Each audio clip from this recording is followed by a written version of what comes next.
record. And let's move to chapter 10.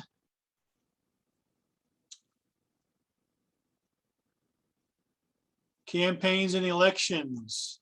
You like my slide? Federal government as taught by King Bings. You guys are inspiring me to embrace the superlative adjectives that some of you are putting on your papers. If you want to really impress me, use the title Loving Benefactor Bings. Loving benefactor.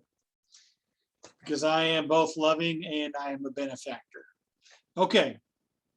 Campaigns and elections. We're going to start with elections. The elections are a central aspect of a democracy.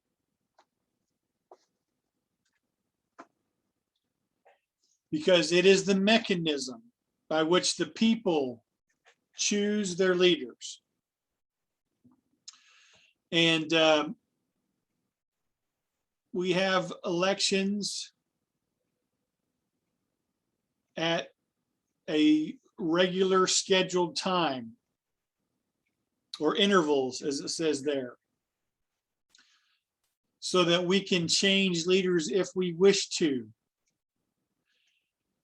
And again, this is so different than what used to be the common government model of a monarch. Somebody could become king at age 10 and they would remain king until they died.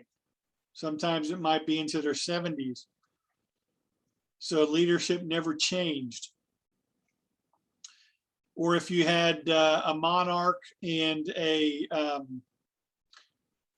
parliament, these were usually the rich landowners. They were always the leaders. So in a democracy, elections are important because we can choose our leaders and then we can change them during the next election. We don't have to wait till they die. Although we will see in the legislative branch, there is the opportunity to serve as a senator or a legislature, a House of Representative, a rep, for many, many, many years.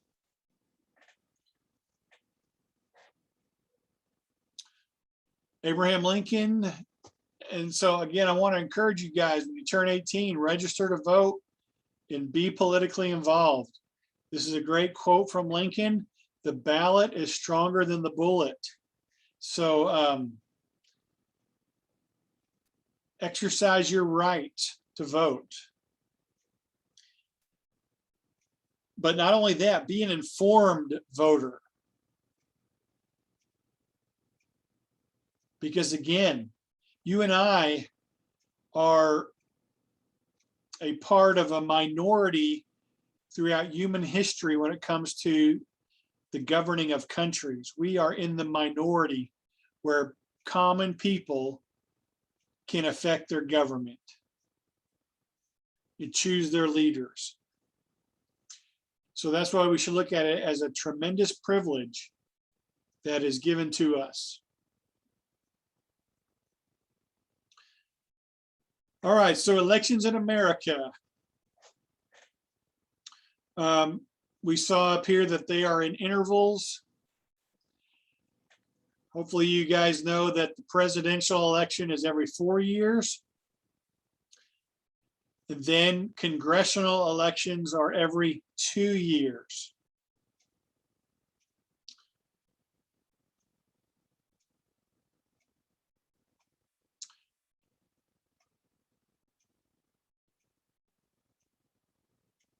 When we elect a president, we also vote on representatives and senators.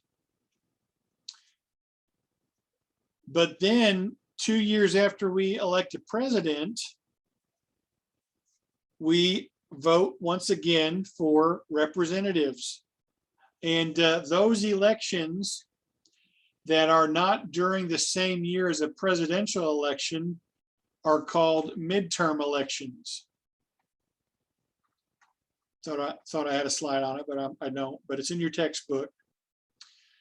And so we have different types of elections. We have a primary election.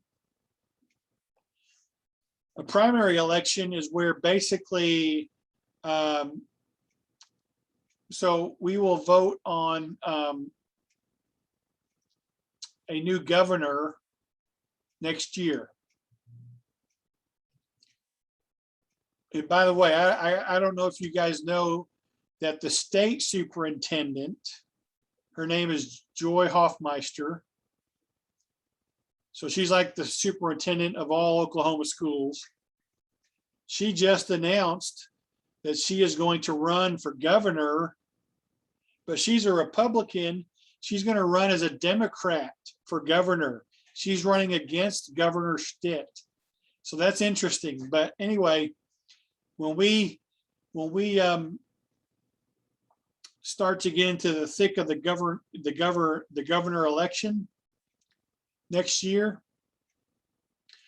there will be primary elections in which the parties will choose their candidates. So there will be several people running for the Democrat, the Democrat side candidate.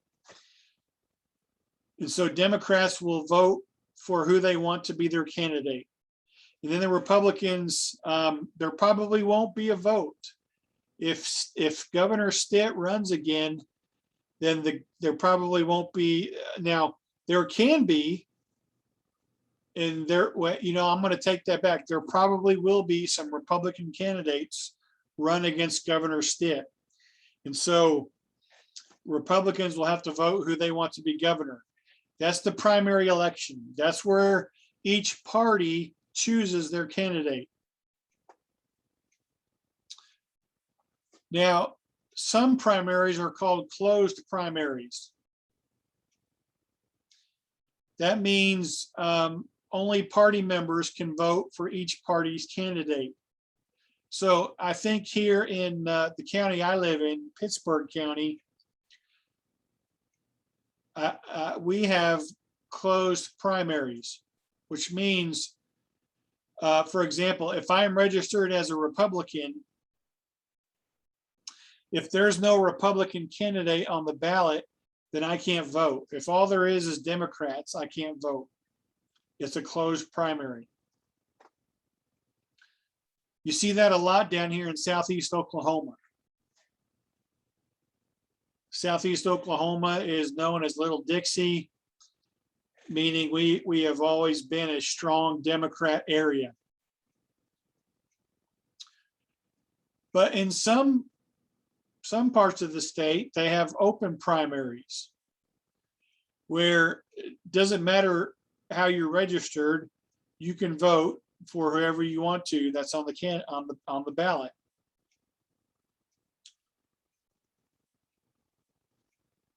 So that's the primary elections. Then you have general elections. And this is what happens in November, where we go to the ballot box and we vote for president. We vote for our senators and our representatives. And we can vote for, even if we're registered one party, we can vote for another candidate. So for example, in 2020, a Republican who might have been sick of Trump could have voted for Biden, even though he's a Republican, the voter.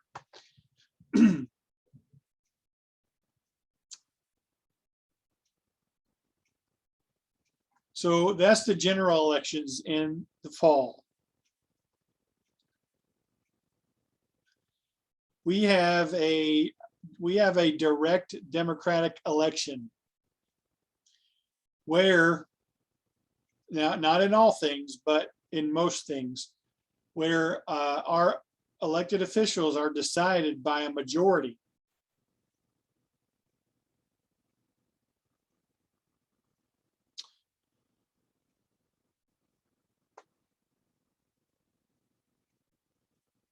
And that means you have to get 50% plus one, at least, of the votes to be the one who is elected.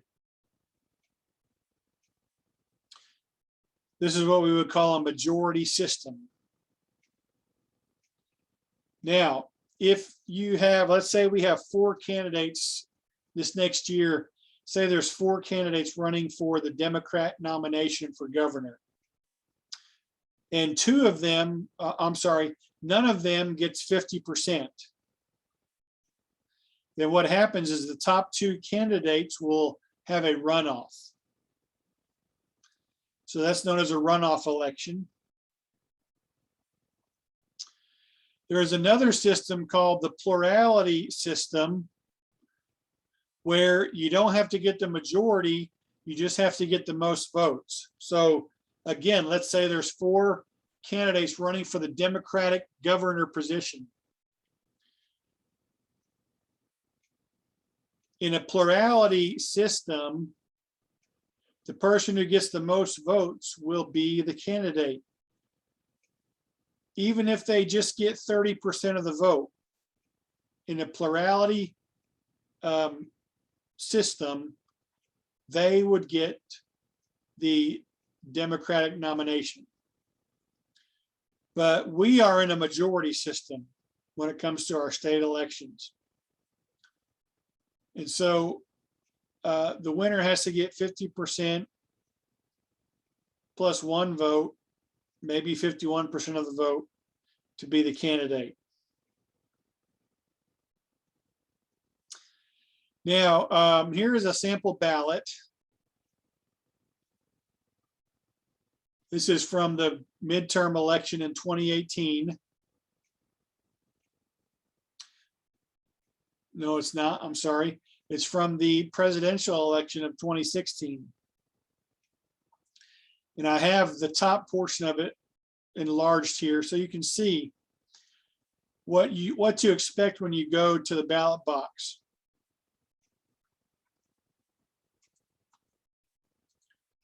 I'm going to add to this. So you can see the top here.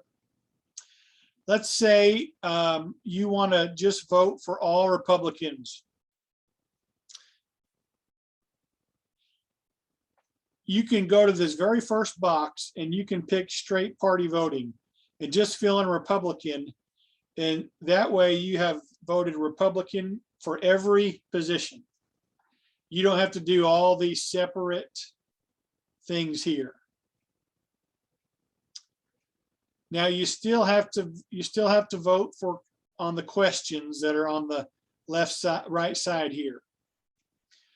But if you don't want to vote for, if you're not going to read each position and maybe vote, or you're not going to vote for a Democrat or an independent or a libertarian, you're just going to vote all Republicans across the board, then you would just simply fill out this here.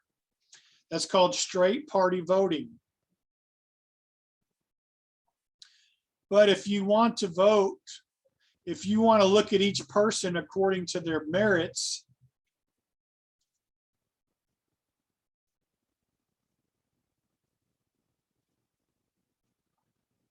I'm going to do a couple things here.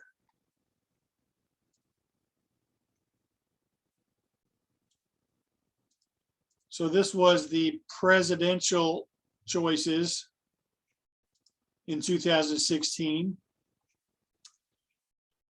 The Republican nominee, Donald Trump and Mike Pence.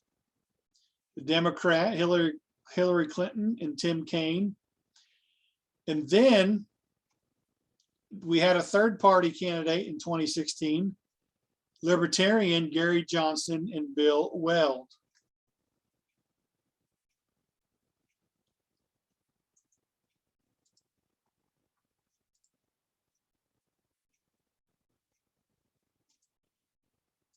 Then you had your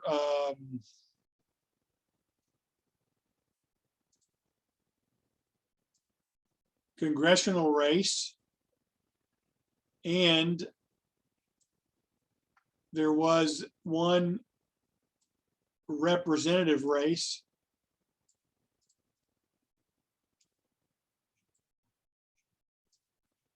So we voted for one of our senators in 2016.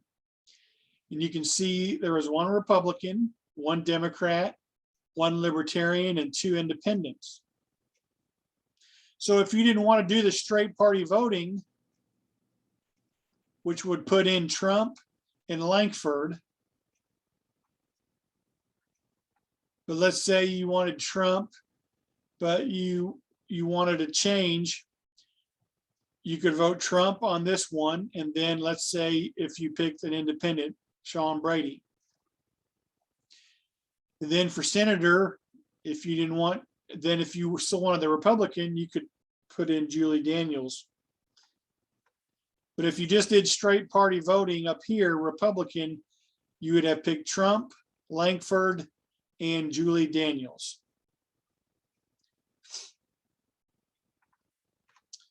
So that kind of gives you an idea of what a ballot looks like. And then, of course, you have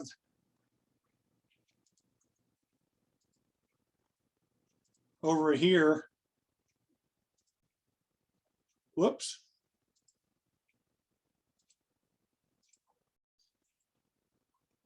Over here you have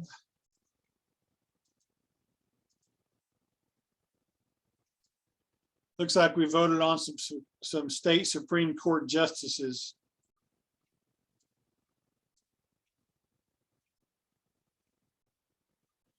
As well as some judges on the Court of Criminal Appeals.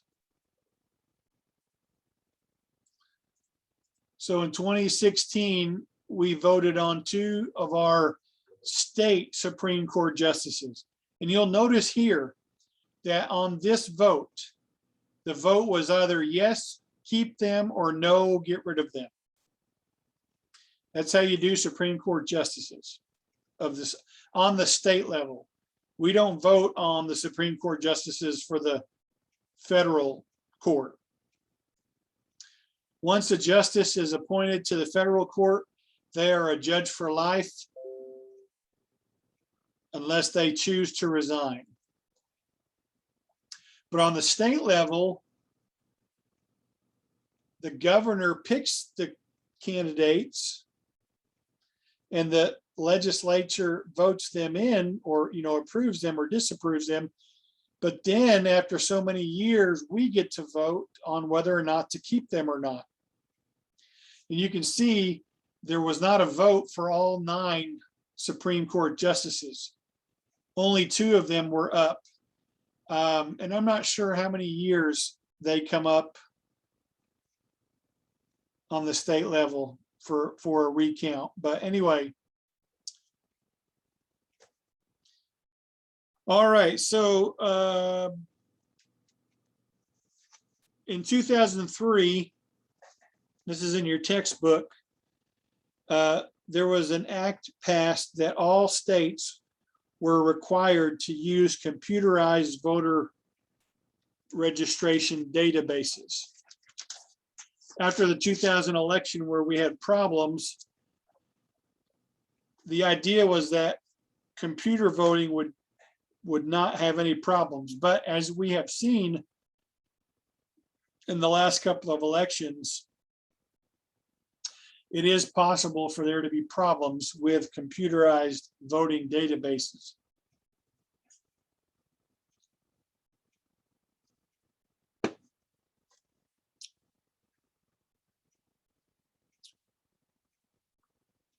Any questions?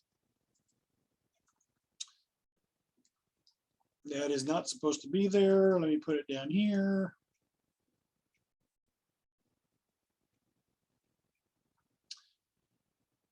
Ba, ba, ba.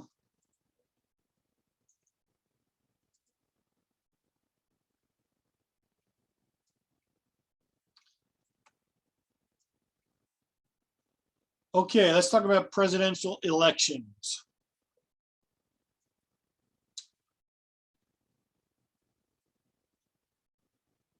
So we just, President Biden was just elected in November, and he started in January. And the next election will not be until 21, 24. And so during the middle part and end of 2023, the campaign will begin. And starting in January of 2024, January, the elections by states will begin. And the states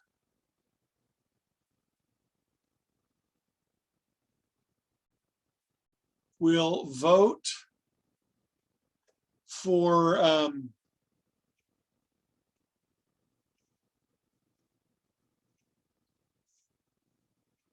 yeah.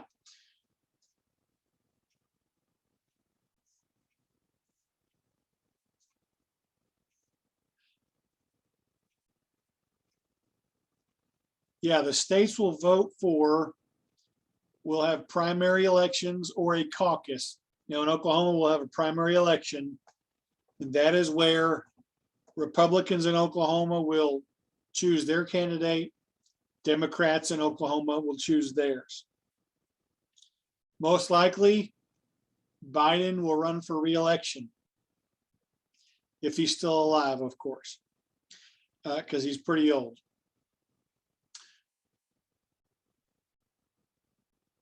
We don't know yet who's going to run in 2024. I think Trump has already said he's going to run again. So Republicans will have several choices. And if I remember correctly, our vote is in March. But the state primaries and caucuses will take place January through June of 2024.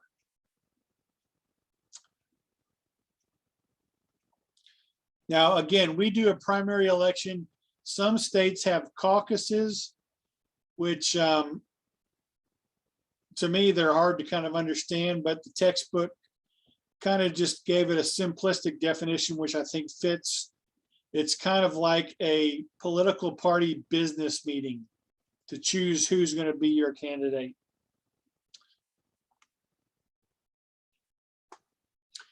So after all of the state elections and caucuses,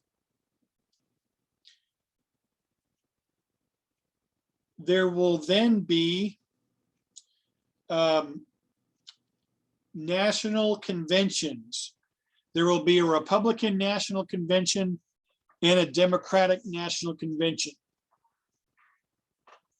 And each state will send representatives to the National Convention, and it will be at the National Convention that the Republican and Democratic candidate is chosen.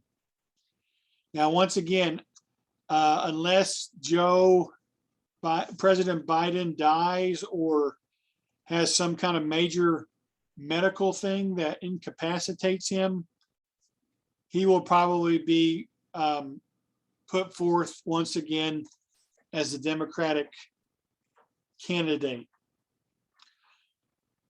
But at the Republican National Convention, the Republican candidate will be chosen. And that's usually in the summertime, July, August, after the state elections and caucuses.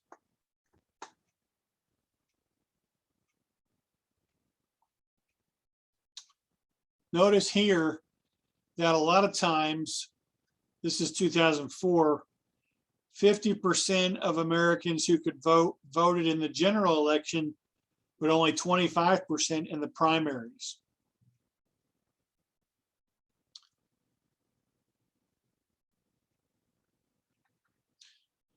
Okay. I got these kind of out of order. Let me move I'll move them later. Let me come back to them. So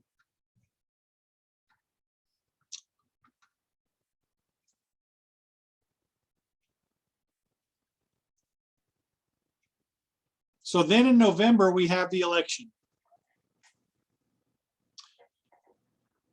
The Republican candidate. So if we think about 2020, Donald Trump versus Joe Biden. And everybody will go, not everybody, but about 50 to 60% of Americans will go vote. And true or false, the person with the most popular votes will become president. False. False. Now, generally speaking, and for pretty much 90% of our elections, the person with the popular vote became president. But there's been 4 elections in which the person who did not have the most votes, popular vote, became president. So we're going to look at the 2000 election here. Little George Bush versus Al Gore. You can see Al Gore had about 550,000 more popular votes, over 500,000.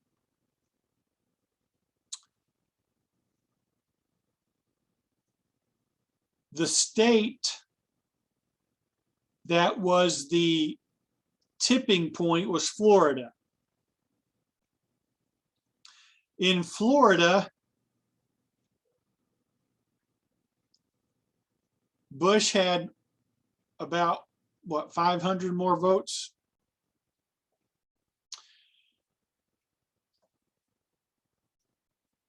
And even though Gore had more overall popular votes, Bush won the electoral vote. You have to have 270 votes to become the president in the Electoral College.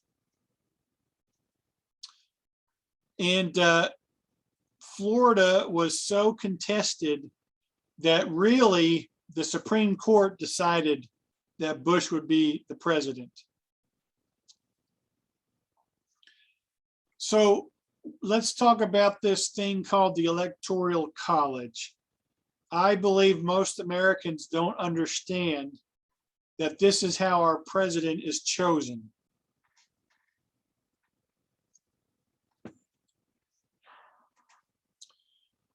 Now, I think the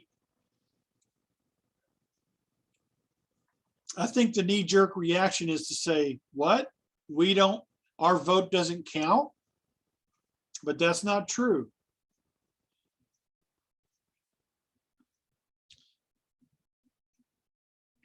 The way the Electoral College works is that you can see before the election day, let me make this bigger.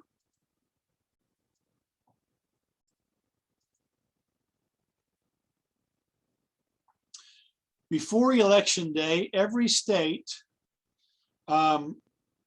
the political parties within the state will choose their electors to the Electoral College.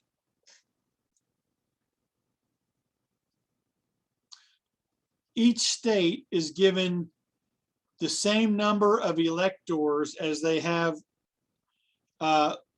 legislative leaders, that is, those in Congress.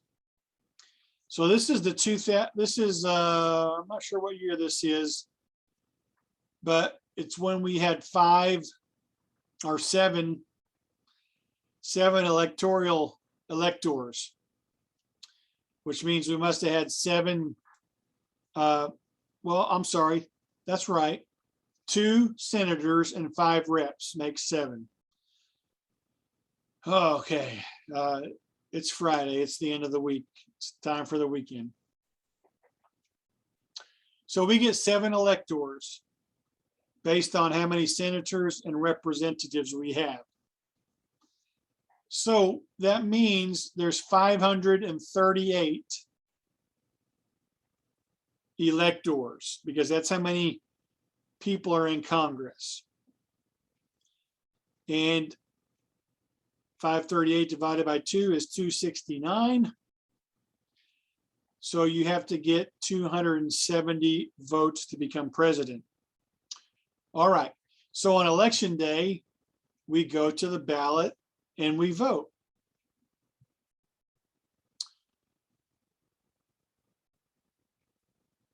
After the election, now our state has voted Republican for many presidential elections now the last few years. We have been one of the most Republican states in the union. So in 2020, since our vote was for Trump, Oklahoma, our 7 electors on the day that they vote are supposed to vote for Trump, all 7 of them. Now, this is where knowing about January 6th is so important, because January 6th was the day that the Electoral College members met. And so that's why we had the riots in the Capitol this past January 6th. The people, if the vote went Biden's way, the people wanted Mike Pence to not recognize some of the votes in some of those states. Why was Mike Pence so important? Well, Mike Pence, the vice president, is now I know this is going to be confusing. The vice president is the president of Congress. Or more specifically, he is the president of the Senate. The Senate has 100 members, right? There's 2 members from every state. So every state is perfectly represented. That makes 100 total senators. What if there's a 50-50 vote? Mike Pence is then the tiebreaker. Mike Pence is the one who, or the vice president is the one who presides over Congress. So after all the electors voted on January 6th, Mike Pence had the decision of whether recognizing or rejecting those votes. But anyway, since Oklahoma, we the people of Oklahoma overwhelmingly chose Trump, all 7 of our electors are supposed to vote for Trump. Now, here's the thing. Electors can go rogue. They can go against their state. It's not a wise thing to do because you'll probably not get elected again. But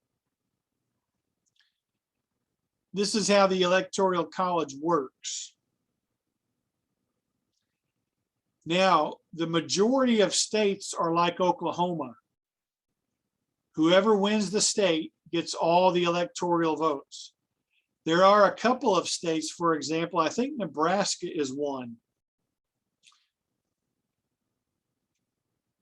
So let's say Nebraska right here with 5 votes. Let's say 60% of the state voted for Trump and 40% for Biden. The way Nebraska has it set up is, since Trump got 60%, he's only going to get 60% of the electors, which is 3. And then Biden would get 2. And I forget how many states are like that way, but the majority of states, if you win the state, you get all the electors. That's why California, Texas, Florida are so important, because you have, what do you got? You got over 1/5 of all the electors in these 3 states. New York has 29 votes. Illinois has 20. Pennsylvania has 20. These are what are known as battleground states. These are states that are highly sought after by candidates, and they're going to do most of their campaigning in these big states.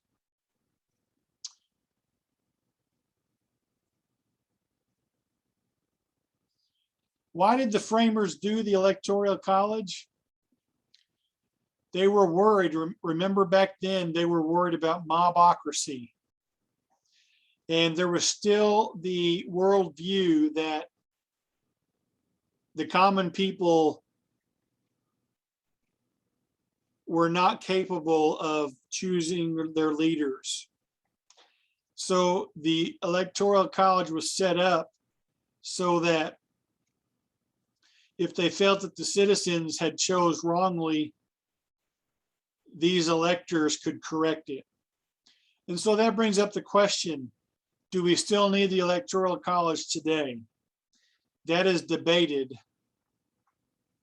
amongst political scientists as well as normal Americans like us today. So any questions on that? So here's the game plan. We meet next Monday and Wednesday. The goal is to get through chapter 11. And then next Friday is fall break, so you'll have that off. So any questions? Yes, can you repeat the last sentence that you said? I'm so sorry. Yeah, I no received- problem. Okay, we'll see you, Panama. We will meet Monday and Wednesday of next week, and then Friday is off for fall break. Okay, sounds good. And our test still isn't due until 10 in the morning, correct? Yeah, that's right. Your test is not due until 10 in the morning. Hi, Mr. Okay. Bings. See ya. I haven't completed all of it because I've been at the state games. So I was just double checking on that. Yep. Okay. See you later.